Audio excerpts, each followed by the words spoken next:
सभी YouTube पर हमारी क्लास देखने वाले सभी साथियों और विद्यार्थियों का बहुत बहुत स्वागत है। मैं विनोद सारण इस VCR एजुकेशन ऑनलाइन प्लेटफॉर्म पर आपका स्वागत करता हूं। आज हम एक शेखावटी बेंच कक्षा 10 का एक छोटी सी शुरुआत करने जा रहे हैं, जो कि एक ही बहुत बड़ी महत्वपूर्ण क्लासें सिद्ध होगी। कक्षा 10 की गणित की क्लासें, संपूर्ण जो सिलेबस है वो इस प्लेटफॉर्म पर आपको तैयार मिलेगा। कंटिन्यू डेली क्लास आपको यहाँ पे मिलेगी शाम को 7 बजे फिक्स। तो डेली क्लास में आपको यहाँ पे देखनी है और जो टेस्ट सीरीज है वो हम लाइव करवाएंगे। तो हमारे इस चैनल के साथ जुड़े रहें और पीछे की जो रिस्पॉन्स हमारे जो वीडियो थे उनमें आपकी कमेंट के माध्यम से हमने ये कक्षा 10 का गणित का और साइंस का भी हम लेकर आ रहे हैं जल्द ही। तो आज हम शुरुआत करते हैं कक्षा 10 की प्रश्नावली 1 से। प्रश्नावली 1 से क्योंकि हमें पढ़नी सारी है। टोटल प्रश्नावली की बात करें तो 14 प्रश्नावली है। बहुत ही छोटा सिलेबस है और सरल सिलेबस है। हम इसको अच्छी तरीके से एकदम बारीकी से समझेंगे। पहले इसकी जो मतलब फॉर्मूले हैं वो तैयार करेंगे, बेसिक पार्ट है वो मजबूत करेंगे। फिर हम किताब के एक एक सवाल है वो हम आपको यहाँ पे करके बताएंगे। बोर्ड पर यहाँ पे आपको लाइव एकदम टेलीग्राम से मिलेगा। तो चलिए शुरुआत करते हैं प्रश्नावली 1 की।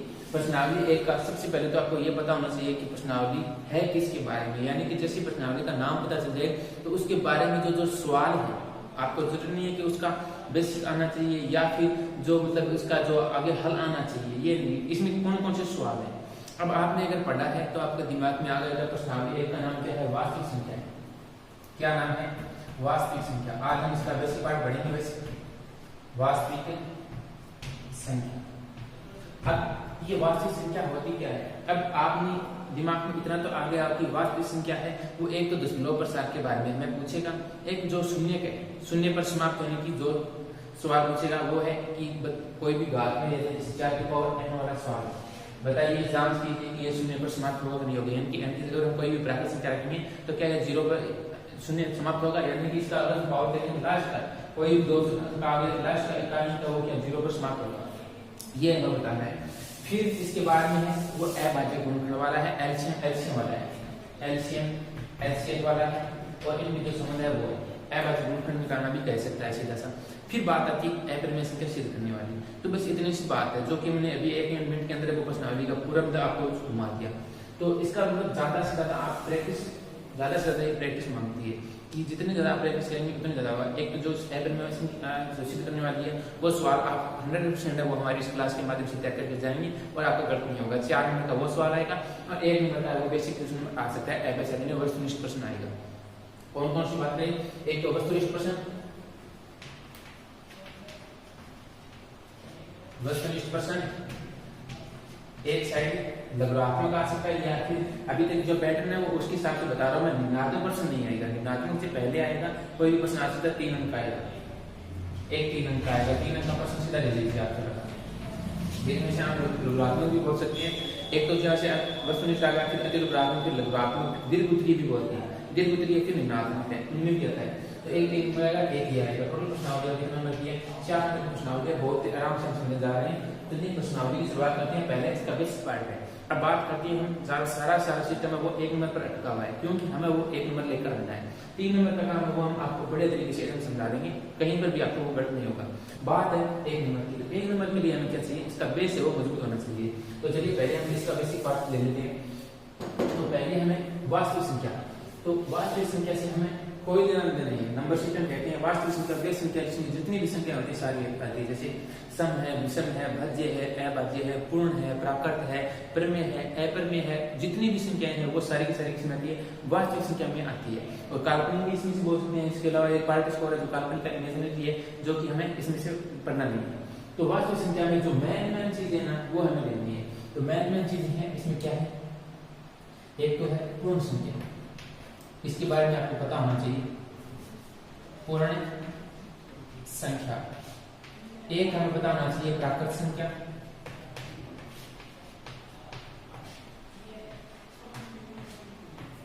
एक हमें पता होना चाहिए सम संख्या। इनमें से क्वेश्चन भी मैं आपको बताऊंगा कि किस प्रकार से पूछा जाएगा क्योंकि हमें नंबर वो 1 चाहिए।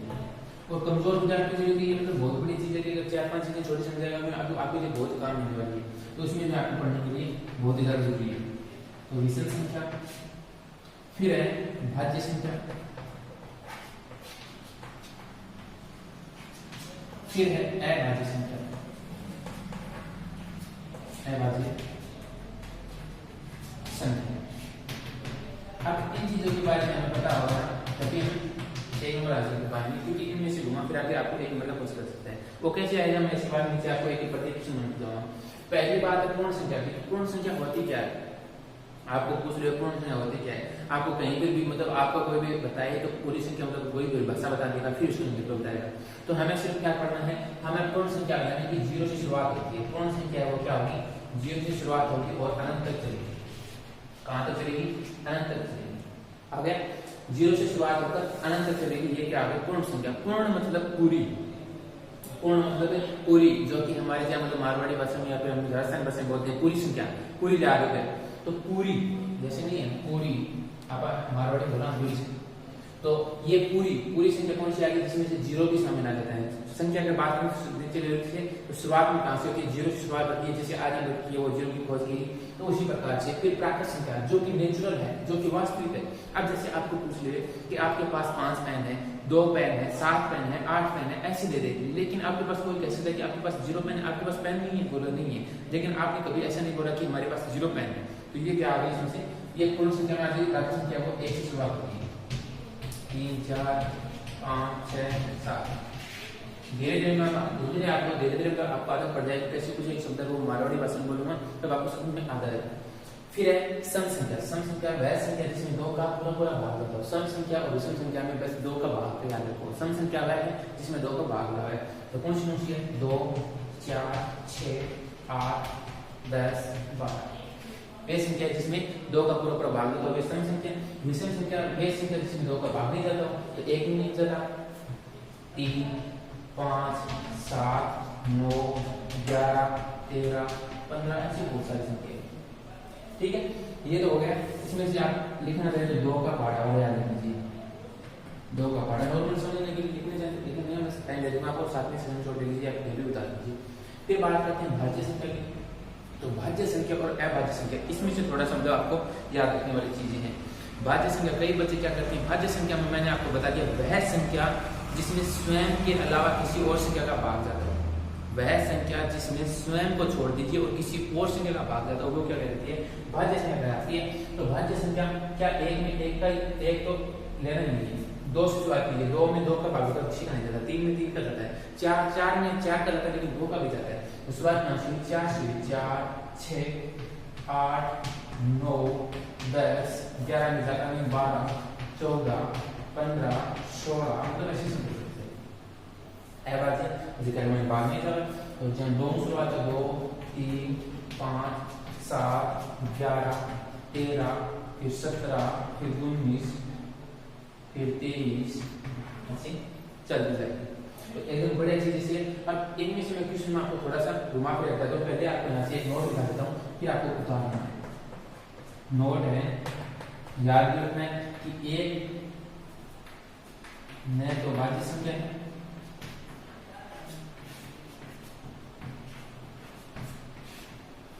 और न ही अभाज्य संख्या है। ये याद रखना है। एक तो आप न तो भाज्य में लेंगे, क्योंकि एक के अंदर सभी एक, जैसे किसी भी संख्या में एक का भाग लेंगे तो वो उसी से डिवाइड हो जाएगी, और मल्टीप्लाई यानी गुणा करेंगे तो भी वो संख्या वापस आ जाती है। तो इसी में से ये नोट लगा दी कि एक बार आपको भाज्य में लेना है, सम में लेने, ये याद रखना है। तो इसका ये इतना चीज है ना, ये आप बता लीजिए। इस बारे में आपको 2-3 क्वेश्चन बना दूंगा, उससे हम किताब की और जरूरी है ये चीजें, क्योंकि पर मैं संख्या ज्यादा मैटर नहीं करता हमारे पास। पर मैं संख्या वाला वो भी मैं बता इसमें साथ में दिखा दूंगा इसके बाद में। तो पहले आप इसको वीडियो को रोकिए और उसको उतार दीजिए सीधे सा अपने कोई भी नोट्स कॉपी में।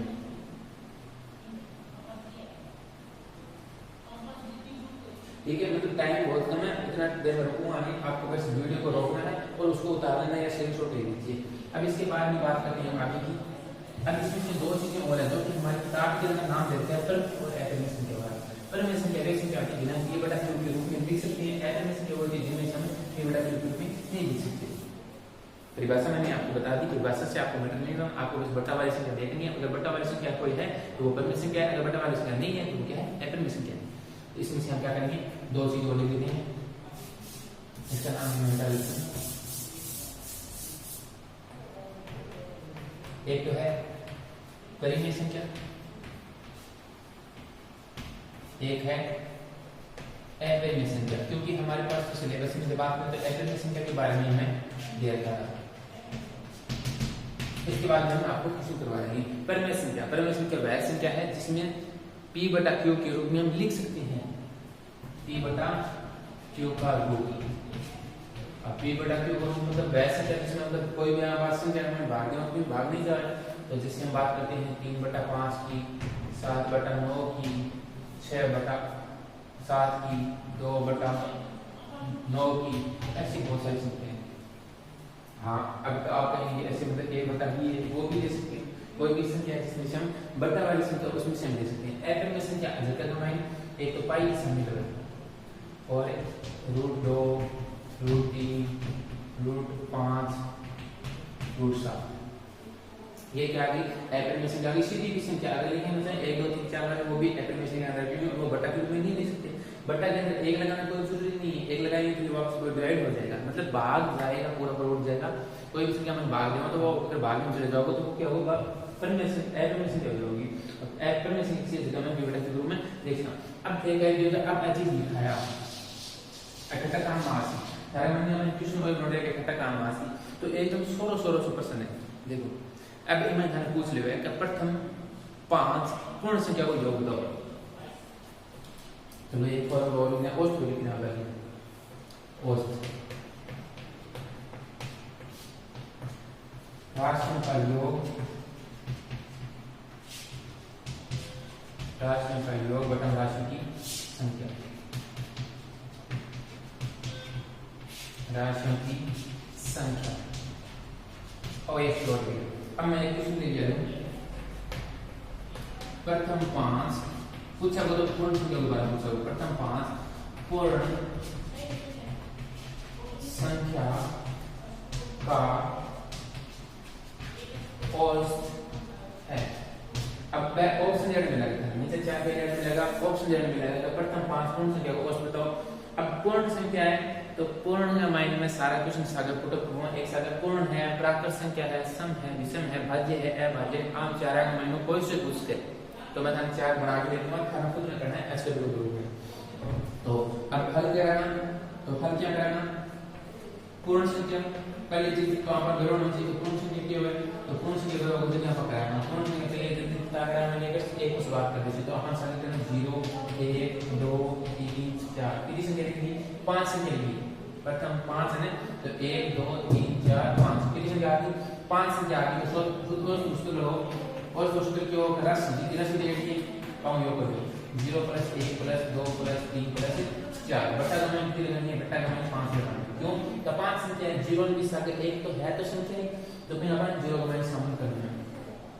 तो कितना आ गया 2 3 3 6 6 4 10 10/5 कितना आ गया 2 आ गया। वो आपने क्या आ गया उत्तर आ गया। ऑप्शन का मान कितने अगर 2 देखने मिले तो क्या करेगा 2 लगा देगा, ठीक है।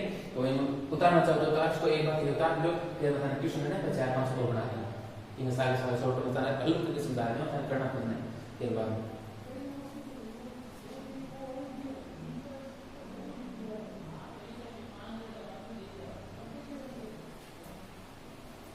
आपको बस वीडियो रोकना है क्योंकि मेरे पास भी इतना टाइम नहीं है कि वीडियो अगर थोड़ा सा लंबा चल जाता है फिर आपके उतना टाइम हम नहीं निकालते हैं। आपको वीडियो को रोक लेते हैं, हम ऐसे समझिए कि आपने वीडियो को रोक दिया और ये उतार दिया। अपनी नोटों को बढ़िया तरीके से नोट्स बनाना, एकदम बढ़िया बेसिक नोट्स बना रहा हूँ, साथ में नोट्स वाले अलग से कॉपी डाला तो डालना समझिए। फिर क्वेश्चन नंबर अगला है प्रथम 5 प्राकृत संख्या, प्राकृत संख्या का औसत। एक चीज और है कि औसत या माध्य दोनों एक सूत्र होते हैं, एक से निकलेगा औसत या माध्य पूछ सकते हैं आपको। माध्य होगा, माध्य क्या होगा, मेरे साथ साथ में कर सकते हैं, जैसे इसमें बोल सकता हूँ प्रथम 5 प्राकृत संख्या का योग। फिर क्वेश्चन नंबर है प्रथम 5 विषम, विषम का लिखा देता हूँ, एक भाज्य लिखा देता हूँ। प्रथम 5 विषम संख्या का योग क्या होगा। अब क्वेश्चन मैंने कैसे थोड़ा सा घुमा दिया, क्या है योग पूछ लिया, आपको योग बताना है। तो गुरुजी योग क्या होता है, योग है 1 3 5 7 9 नहीं, हाँ 1 3 5 7 2 5 से क्या की हम योग बता दी, जोड़ दिए 9 1 10 10 5 3 8 18 18 महीने 19 20 20 से 25 जो कि तो आगे 25 आ गया। तो योग करना होता है जोड़, बाकी तो कम से कम आना ही चाहिए कम से कम, तो सरल वीडियो जोड़ दिए, ठीक है। फिर एक क्वेश्चन और करवा लेता हूं मैं, प्रथम 5 ये इंपॉर्टेंट लगा देना, प्रथम 5 भाज्य सिद्ध वाला, और ये हमें मतलब बहुत सारे सवालों में काम में प्रश्नावली में भी कह सकते हैं, 2-3 प्रश्नावली में काम में आएगा ये भाज्य अभाज्य वाला। प्रथम 5 भाज्य संख्या का औसत ज्ञात करो। ये 3 क्वेश्चन बना दिए, 3 आप बनाना चाहिए, जैसे मैंने ब्रैकेट पूर्ण का दोनों करा दिया, सम का आप बना सकते हैं और अभाज्य का बना सकते हैं, आप बनाकर जरूर चेक कीजिए। अगर आपको बड़े नंबर तैयार करनी है, बड़े नंबर लेने हैं, आपको मेहनत करनी है, तो आप इसको तैयार कर सकते हैं, वरना फिर ये जितना करवा दिया है ठीक है, ये इंपॉर्टेंट लगा दें। अब ये चीज तो हमारे बेसिक में हो गई, जो कि हमारे सिलेबस के अंदर नहीं है। अब हम धीरे धीरे सिलेबस किताब के अंदर घोषणा चल रही है, जिसमें से पहले आप एक क्वेश्चन डाल लीजिए, फिर हम आर करते हैं अभाज्य गुणनखंड लय से मैं से ही, फिर हम जो दशमलव का शांत की है, एक शून्य पर समापन की शर्त की है, फिर हमारा बेसिक पूरा हो जाएगा। तो जल्दी से जल्दी हो सके अपना उतारने की कोशिश करें, वीडियो को रोक लीजिए और उसके साथ साथ में उतार दीजिए,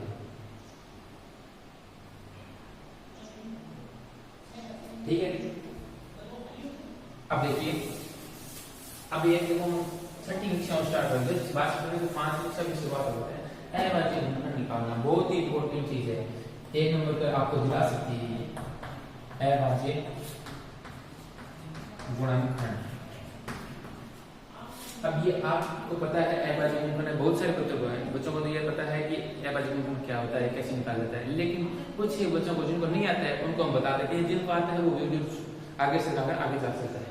तो जैसे बात करें, मैं आपको बता देता हूँ 40 का 40 का अगर आपको अभाज्य गुणनखंड निकालना है तो कैसे निकालेंगे, तो 40 का आप यहाँ पे लिख दीजिए और इसमें डिवाइड कर दीजिए। सबसे पहले छोटी शुरुआत कीजिए, 2 का भाग देना, 3 का 4 का 5 का 6 का, जब 2 का भाग नहीं जाता हो तो 3 का लीजिए, 3 का नहीं जाता तो 4 का, 4 का नहीं तो 5 फिर 6, ऐसे आगे बढ़ाते जाइए।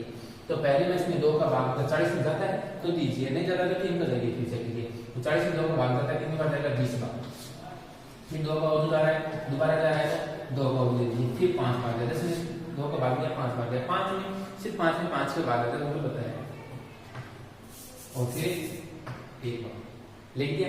अब ये अभाज्य गुणनखंड है, ये है अभाज्य गुणनखंड। अब आपको पूछ लेते इसका अभाज्य गुणनखंड क्या है,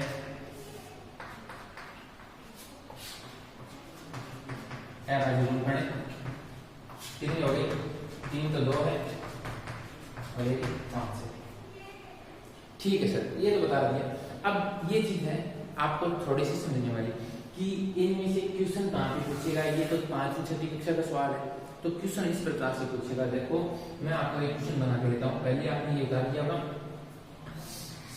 उदाहरण दीजिए। क्वेश्चन यहाँ पे है संख्या 120 के अभाज्य गुणनखंडों की घातों का योग बताइए। घातों का योग बताना है तो चलिए बता दीजिए। फिर यहाँ पे हल करेंगे हम 120 का अभाज्य गुणनखंड निकालेंगे, मैं यहाँ पे निकालता हूँ 120 का अभाज्य गुणनखंड, समझ में आ रहा होगा साथ में। तो यहाँ पे 2 का भाग देंगे कितनी बार जाएगा 60 बार, फिर 2 का दोबारा वापस देंगे 30 बार, फिर 2 का देंगे 15 में जाता नहीं है तो फिर 2 का रह जाएगा, तो 3 का रहेगा, 3 का दिया 5 बार, फिर वो तो 3 का नहीं जा रहा है तो फिर वो तो 5 में दे दो। अब अभाज्य गुणनखंड निकल हट जाएगा, अभाज्य गुणनखंड तो कितना है 3 का 2 है, 1 0 है, 1 5 है। अब रही बात है घातों का योग, तो यहाँ पर घात दिखा कौन, लेकिन घात में आपको बदल 3 कितना हुआ है 3 हुआ है, तो घात का 3 इसका। अगर आप ऐसा करना चाहें तो ऐसे कर सकते हैं, फिर 3 की पावर घात की बने तो 1 लगा लो, 5 की पावर की बने तो 1 लगा लो। जगहों पर घात की न वैल्यू कितनी वैल्यू कम 1 होगी। तो अब हम जोड़ दो, 3 नहीं पर है, 1 अगले पर है, 1 नहीं पर है, ठीक है, 3 से 4 है, हां खत्म होगी तो आगे 5 आ गया। अब ये का जगह में ये कौन सी समझ में आयो तो कौन सी में तो छोड़ देते सीधे और बोले इन दो का घात 1 2 3 पे जो सारा पे एक ही घात लगा दे, जगह पर नहीं घात है तो फिर एक एक घात लगा दो, कितनी आ गई ऊपर जोड़ दो 1 2 3 4 5 सुना 5 आ गई, तो दिया भी जोड़ सा, ठीक है। तो घात में होगी तो आगे अपन घात में भी चेंज करना आना चाहिए, क्यों? अब एक चीज और मैंने सवाल पीछे परीक्षा में कुछ नहीं रहे, एक बार में ये सवाल कुछ नहीं रहे यहाँ ऑप्शन में दे दो, ऑप्शन में दे रहा 120 संख्या 120 का अभाज्य गुणनखंड है, संख्या 120 का अभाज्य गुणनखंड है और p में दे दो कोश दे दो, तो p में बची है गोल हो गया, 2 की पावर 3 यहाँ आ गई, आप पर यहाँ आवे तो यहाँ पर 2 की पावर 3 में लिख सकते, कितना दो है 1 2 3 3 दो है, 3 2 की पावर 3 में चेंज कर सकते हो। तो क्वेश्चन ए तो ऑप्शन नंबर 5 में इसका या फिर 0 में इसका। तो अब जल्दी से उतारो, एक क्वेश्चन और बना दो मैं इसका जल्दी से,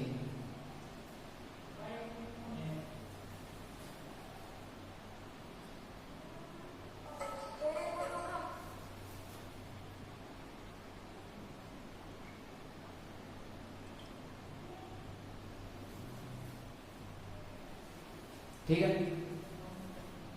अब देखो एक क्वेश्चन और बना के फिर हमारा लेसन में से अंदर चल जाऊंगा,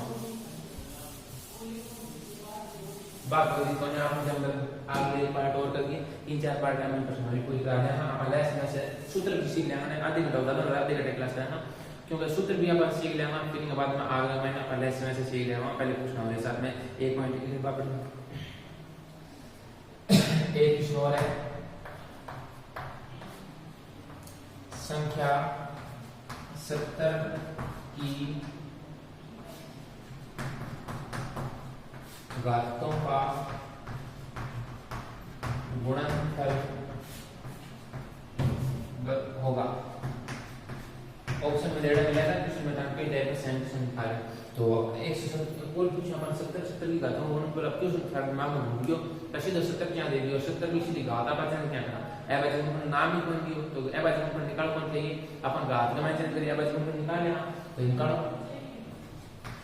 70। अगर हमें कोई सॉल्यूशन और सवाल देगा जिसमें अभाज्य गुणनफल तो हमेशा पढ़िए कोई इस साइड रहेगा, इस साइड निकालने को सोचो 58 कर लियो, तो 70 का मैं दो को भाग की बात, जो 35 बार 35 के मैं 500 दाओ, तो 7 बार से 7 लिखियो एक बार, 7 में 35 नहीं 70 गुणनखंड कितना है 2 गुना 5 गुना 7, घात ये 1 है, एडिशन का बात है 1 गुना 1 गुना 1 कितना है, घात में 1 है, नहीं घात में गुणनफल कितना है 1 है। अब योग पूछ तो 3 अंक तो गुणनफल को चित्रा बन किया तो 1 आ गया। अब इन उतार लो जल्दी, फिर हम लेस है पैसे के बारे में पढ़ना 10 प्रश्न प्रश्न 1 शून्य प्रश्न आते हैं। इसके बाद हमारा जो बेसिक पार्ट है वो मतलब तो तैयार हो जाएगा, तो आप 1.1 तक आपका क्लियर हो जाएगा। ये पर से पूछ रहे हैं, आप इनको एकदम मतलब सीरियस लेना, ऐसे नहीं है कि छोड़ देंगे, इग्नोर करना, इग्नोर बिल्कुल भी नहीं करना। एक नंबर पूछना वो ऐसे ही पूछ लेगा, जो भी किताब से बाहर पूछ लेगा, लगभग 100% अपन किताब को बाहर पूछ लो, एक लगभग 100% या उसके 99% 1% किताब में पूछता है, बाहर पूछ लो, ठीक है। चलिए अब देखते हैं हम अगला, हमारे पास एलसीएम है, एलसीएम आपको मैं एलसीएम लेस और एक है एलसीएफ या फिर एलसीएम, देखा ये बोले लेस और चीज तो थे अंत में आज ने ये तो एलसीएम दे लो दिखाने, अगर लेस में से नहीं आ रहे लेस और में से अगर नहीं आ रहे तो थे पर सीखने की कोशिश करियो सागे सागे, क्योंकि आगे में कुछ क्लास के मैं 10 में से सागे लेके चलूंगा, तो बेसिक है जो थोड़ी बहुत चीजें हैं एक दो और पढ़ गए इस तरह की वजह से समझ में। पहले लेसन में से मैं एक सूत्र आपने किए संबंध हुए, थोड़ा सा मैं छोटे हूं, संबंध किया एलसीएम इनटू एलसीएम बराबर में पहली संख्या इनटू दूसरी संख्या, दूसरी संख्या, या फिर आपने ऐसा भी देखा होगा LCM इंटू HCF बराबर में A इंटू B, दोनों में से जो अच्छा लगे वो आप याद कर लीजिए। ये सूत्र है बड़े काम का सूत्र है। एक ये हो गया। फिर इसके बाद में हमारे पास एलसीएम हो गया। इसमें से हमें चार में से 3 मान दिए हुए मिलेंगे, एक मान हमें ज्ञात करना है। एलसीएम जानिए, दो से क्या पूछोगे, जब मान लो 50 70 दे दिए, 50 70 को एलसीएम वो 20 है, एलसीएम ज्ञात करो। ऐसे आपको दो संख्या दी हुई मिलेगी, एक मान दिया मिलेगा एलसीएम में से, एक तीसरा चौथा वो ज्ञात करना है। 3 मान दिए हुए मिलेंगे, चौथा मान आपको ज्ञात करना है। अब बात करते हैं इतना लिए, इसके बारे में हम थोड़ी सी चर्चा करेंगे, फिर इसके बाद में 1 मिनट में ज्यादा चर्चा कर लेंगे। अब है दशमलव प्रसार शांति दशमलव प्रसार शांति सर। अब मैं ये चीज आपके सिलेबस में है नहीं, लेकिन मैं आपको करवा रहा हूँ। क्यों कि पता नहीं कोई सवाल पूछ ले बेसिक से, क्यों पीछे के प्रश्न आने से ये बात जो बोर्ड है वो नहीं जानता कि बच्चों को कितना लेने चाहिए। ये बोर्ड ये जानता है कि टीचर को आ रहा है तो स्टूडेंट को भी वो सिखाएगा, तो इसलिए हम करवा रहे हैं। दशमलव प्रसार शांति की शर्त है कि संख्या के हर का अभाज्य गुणनखंड, साथ में बोलो आप लिखना देखिए अभाज्य गुणनखंड, संख्या के हर का अभाज्य गुणनखंड यदि 2 की पावर n इंटू 5 की पावर n या 2 की पावर n या 5 की पावर n का रूप है, तो दशमलव प्रसार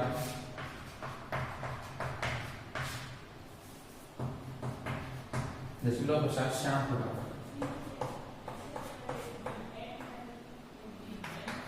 अब ये तो मैंने लिखा है दशमलव प्रसार शांत की परिभाषा। यहाँ पे हमें लिख सकते हैं 2 की पावर n, यानी कि आप अगर कोई संख्या को हर को अभाज्य गुणनखंड हो, कोई भी बेसिक संख्या दे दीजिए, 5/50 दे दियो, 2/50 दे दियो, तो 2/50 आप छोटे को कितना नहीं 50 है, 50 से अभाज्य गुणनखंड निकाला है। अगर 2/50 का अभाज्य गुणनखंड अगर 2 और या 5, 2 या 5 दोनों में, या फिर 2 किलो या फिर 5 किलो अगर आ रहे तो वो दशमलव प्रसार शांत होगी। बात रही है इनके अलावा थे, सोच रहे हो इनके अलावा कोई और संख्या जो है 3 4 5 3 है 6 है 9 है, एक कोई और संख्या जो है तो भी दशमलव प्रसार शांत हो सके, शांत हो सके, तो भी दशमलव प्रसार वो ऐसे हो सके। मैंने दिखाया था तो इन अगर सीखना चाहो तो सीट को दे लियो। क्या गुणनखंड क्या होना चाहिए, या तो 2 × 5 को होना चाहिए, या कि 2 किलो या फिर 5 किलो। अब दो के अलावा कोई और संख्या नहीं होनी चाहिए, या दोनों एक ला हो सकते हैं, 2 किलो हो सकते हैं, 5 किलो हो सकते हैं, या एकदम 60 हो सकते हैं, अन्य अलावा कोई और नहीं होनी चाहिए। फिर है यदि कोई और गुणनखंड आए तो उसका दशमलव प्रसार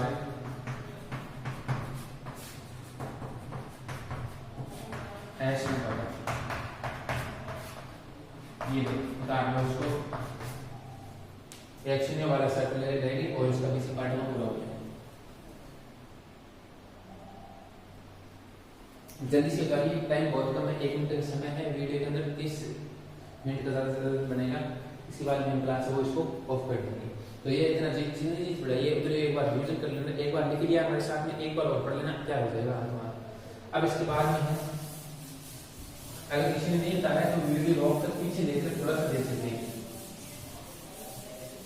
अब देखिए शून्य पर समाप्त से शून्य पर समाप्त होने की शर्त। शून्य पर समाप्त, लास्ट में 0 का दागा 5 और 2 ने गुणों का 10 आया, 10 में 0 आया, निको यहाँ पर लिखा किसी संख्या के अभाज्य गुणनखंड में यदि 2 × 5 2 की पावर n या फिर n कोई भी संख्या हो, 2 की पावर n और 5 की पावर n आ रहा है, तो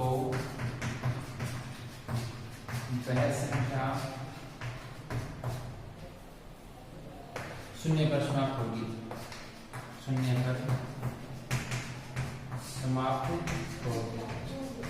अब देखा जो एग्जांपल तो 4 की पावर 10 तो था एग्जांपल, एक 6 की पावर 10 है, दो एग्जांपल है जिसका पर शून्य पर समाप्त हो गया। दो सवाल है था किताब के अंदर 4 की पावर n और 6 की पावर n।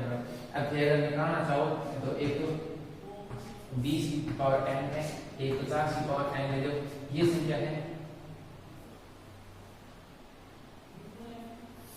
और कौन सी संख्या जैसे 5 की पावर नहीं 5 की पावर n में देंगे तो वो भी इसमें से समाप्त नहीं होगी। जगह संख्या समाप्त होगी, जगह लास्ट में इकाई 0 होगा, वो लगभग सीधा से मानेंगे। जगह का मान 10 आना जरूरी है। जगह गुण करना 2 की पावर n और 5 की पावर n में आओगे और h का दो आपका एग्जांपल है जगह शून्य पर समाप्त करनी है ए और c आना पड़ेगा। क्यों हमें ए बाजू को निकाल के सेट कर लियो। 5 महीना 2 की पावर 5 3 भी आ सकते 30 भी इसका जरूरी नहीं है, 30 भी ले सकते हैं। ठीक है, तो कैसे लगी क्लास कमेंट में जरूर बताएं और अगले वीडियो के लिए तैयार रहें। शाम को 7 बजे डेली शाम को 7 बजे आपको एक क्लास मिलेगी यहाँ पर। तो और मैं आपको पोस्ट के माध्यम से आपको यहाँ पे कम्युनिटी पोस्ट है उसमें से आप जैसे देख सकते हैं सूचना सारी मिल जाएगी। धन्यवाद, मिलते हैं।